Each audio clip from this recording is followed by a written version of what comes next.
Hi everyone, Mr. Sandoval here. So in this tutorial, I'm going to show you how to join a meeting, a live meeting through Microsoft Teams. So once you've again logged in, you're in your specific class that you're looking to meet for. So whatever class that is, again, shows up over here, first period, second period, third period, etc. So if you notice over here, you could see a little camera, right? And it looks, it's purple, whatever it is. So that's a sign to say like, hey, look at us, we're meeting right now. That's turned purple. So that's how you know if there's a meeting going on. Another clue is on this general page right here. Boom, big will pop up like, hey, this meeting is happening. And there's a join button right here. So you could click that and join. But also, if say you were on the team, I don't know, say you're working on an assignment or you're looking at some files that have been uploaded, right? You're in a different Teams class, whatever.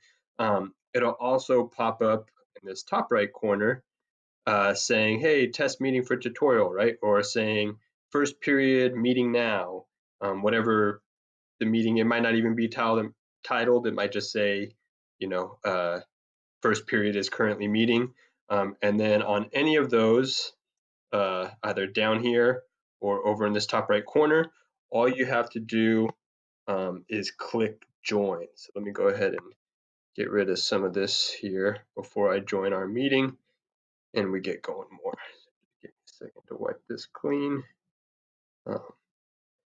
So again, there's a few different ways to join, but basically you be logged on to Teams, and then once the meeting gets going, it'll pop up big, and all you have to do is now click this join button.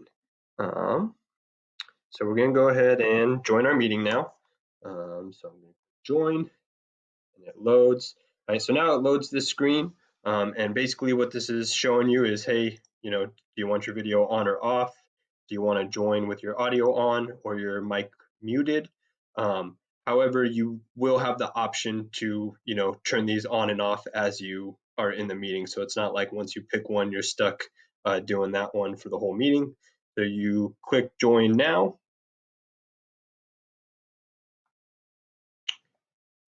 And now I have joined this meeting here.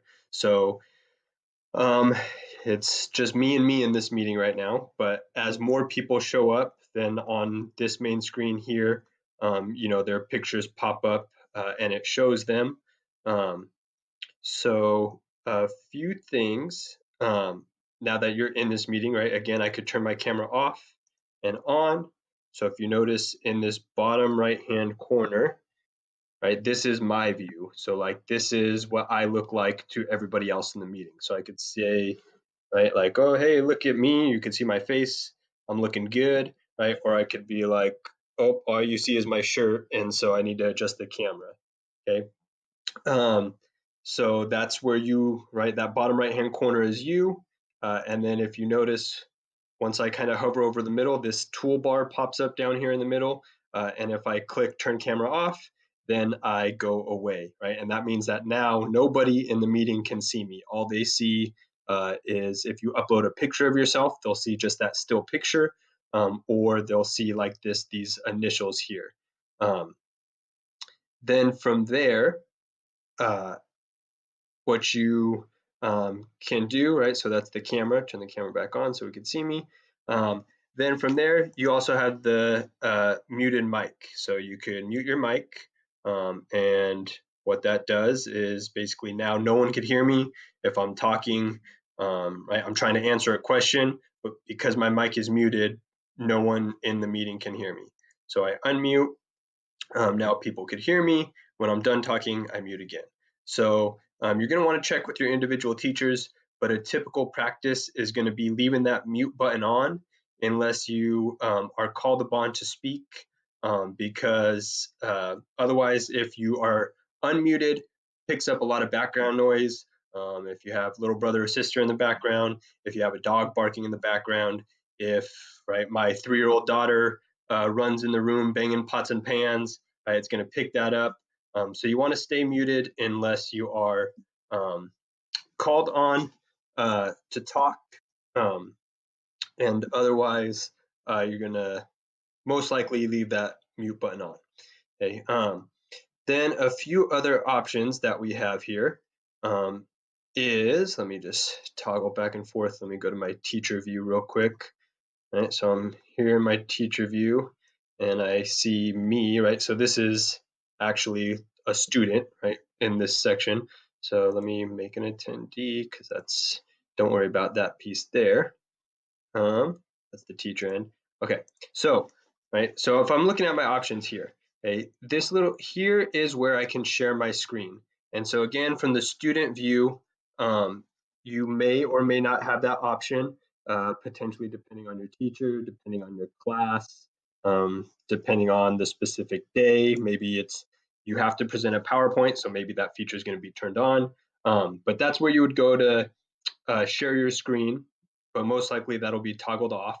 And then there's these little 3 dots. So if you click these 3 dots, it brings up some different options. Okay, and so one of them is show device settings.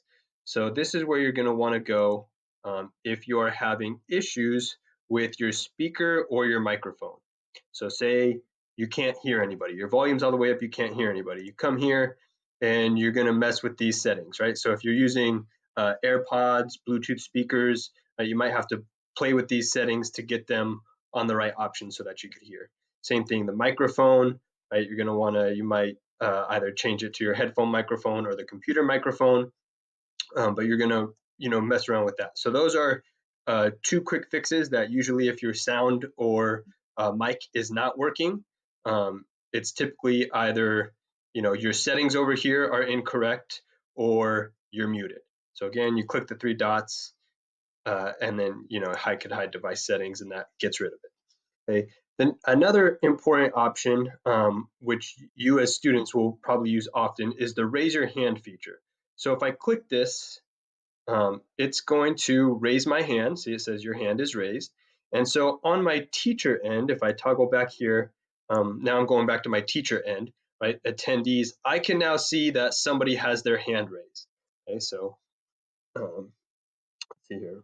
Oh, so I could see, right, in this over here, hand raised. And so that lets me know somebody has a question, somebody's looking to answer, any of those things. And so I know when I get a minute, just like in normal class, I can call on whoever has their hand raised.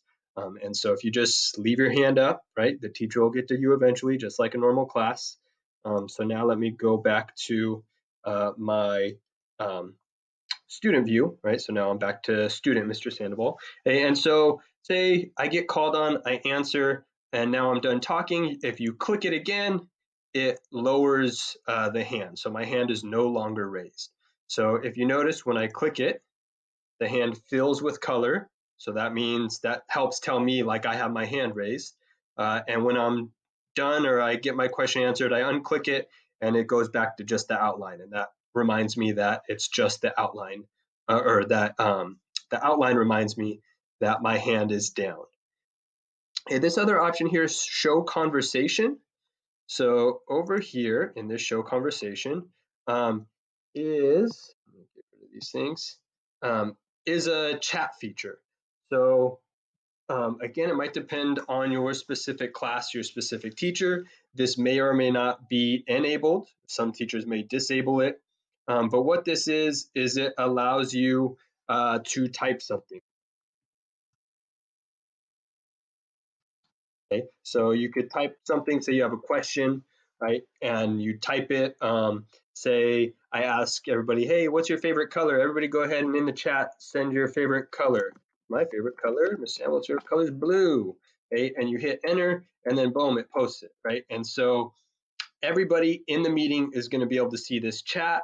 This chat will also show up on the main page. So whatever gets typed in here shows up on the main page as well as in this chat. So everybody will see it. Okay, so with that in mind, you obviously want to be school appropriate and responsible, not get yourself in trouble. Okay, so there's the chat. If you want to you could, similar to social media, right? You could like it, love it, be sad about it, right? Angry, right? All these different things, right? Maybe you disagree, so you're like, oh no, blue's a terrible color, I hate it, okay? And then boom, angry face. So then you just click this little X and it gets rid of the chat, so you can see everybody again. Okay. Now let's toggle back between our features here. Okay, so that was the chat, and then show participants. So maybe you're curious who else is in class with you, and so when you click on the people, it shows who is in the meeting. You, the student, will not be able to invite people. You can see who's right, presenters, who else is in class. So other people in class will show up here, right? So you can see which of your buddies are there, and it also shows you who's muted and who's not. So that's another way you could, check to make sure you're muted, is if it shows this little icon with the slash to it, that means you're muted. I could raise my hand again, and then boom, now I know my hand is raised. I can lower my hand, and now I know it's gone. But you don't necessarily need to worry too much about who is in the meeting. So kind of to recap, right, the main things, right, joining the meeting, you just got to click that little join button, toggling on and off your camera and microphone, right? So your camera on, right? So the line through it means it's off. So now my camera's on, but my mic's muted. Now my mic's unmuted. Now I can mute myself again. Then, right, more options, the three dots, right, a few different options. If you're having sound issues, hearing or having people hear you, show device settings, raise your hand, and work in the chat. And that is the basics of how to join and how to navigate the features in the chat system.